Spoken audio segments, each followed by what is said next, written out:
mentioned the teamwork of all the different parties in real estate, the brokers, the lenders, banks, the escrow, everybody. How important are those relationships? How do you nourish those relationships? Extremely important. Yeah. I think the relationship with the brokers is really critical, and it's important to be very clear with the brokers as to what you're looking for, and so that you're not wasting a lot of their time, Right. and they're spinning their wheels, and have a clear strategy. And I know one of the things that I learned from my father, when a broker would call, the first thing he would say is this your listing? I want to make sure it's your exclusive listing. 2, have you physically been to the property? And tell me what's around it. Now remember, this was in the days before we had drones and before we had Google Earth. You had to have physically gone to the property.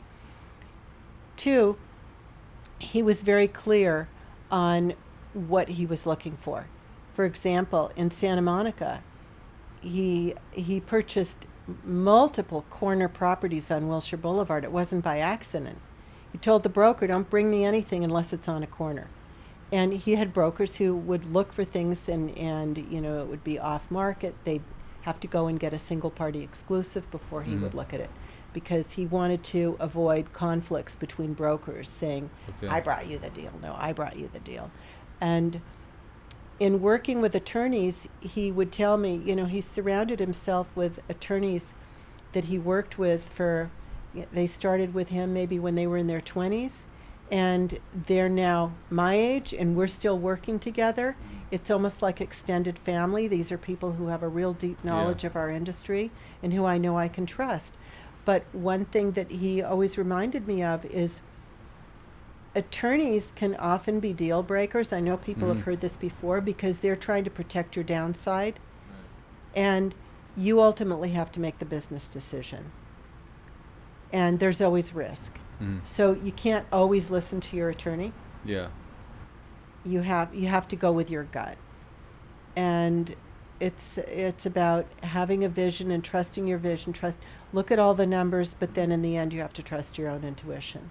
No, that makes a ton of sense. I always felt that you have to manage everybody you work with and understand what their motivations are. A lawyer's job is to keep you safe, and sometimes that means not doing something that you are willing to take the risk to do. And sometimes it's reasonably understandable, sometimes it's not.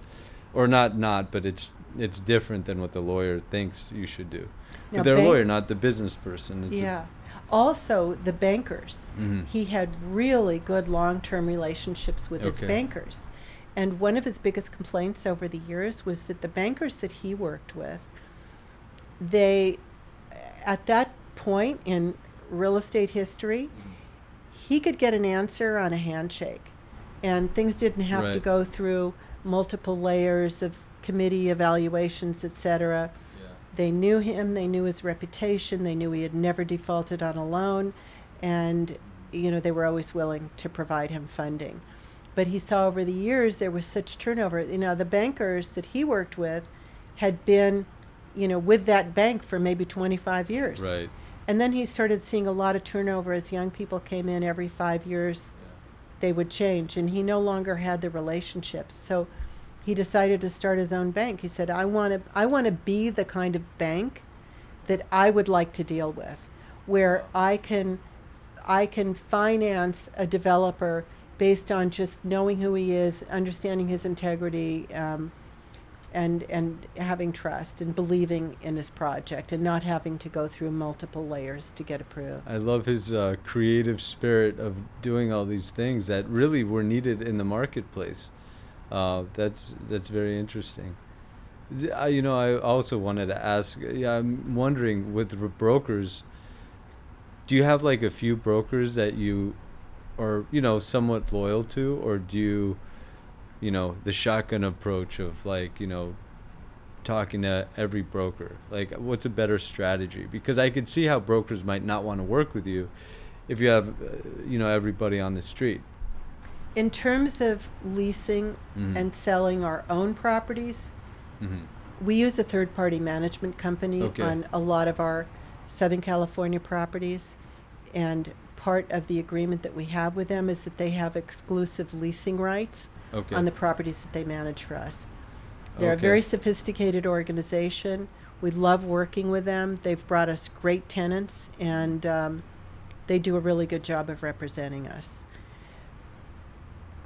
In terms of looking for properties to acquire, we go out on our own. Typically, what happens is we'll go on to CoStar or LoopNet, or we get thousands of submittals from all over the country of properties that are for sale, and we do our own underwriting here in the office. We do our own analysis, and then we typically will represent ourselves on the Okay. buy side, Okay.